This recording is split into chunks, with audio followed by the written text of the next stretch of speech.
আসসালামু আলাইকুম। ঈদের দ্বিতীয় দিনে আমাদের চরসিন্দুর ব্রিজ, মোটামুটি অনেক লোকজন চারপাশ দিয়ে। অনেক গরমের মধ্যে মানুষ ব্রিজের উপরে এসে একটু বাতাস খাচ্ছে।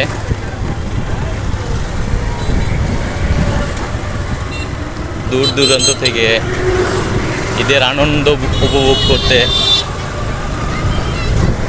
অনেক গুরুত্বপূর্ণ একটি জায়গার নাম হচ্ছে আমাদের চরসিন্দুর ব্রিজ। আমার ফ্রেন্ড লিস্টের যারা আছেন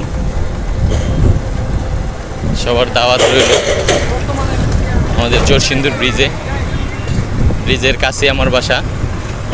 আমাকে নক দেবেন, অবশ্যই আমার সাধ্য অনুসারে সবাইকে আপ্যায়ন করার চেষ্টা করবো ইনশাল্লাহ।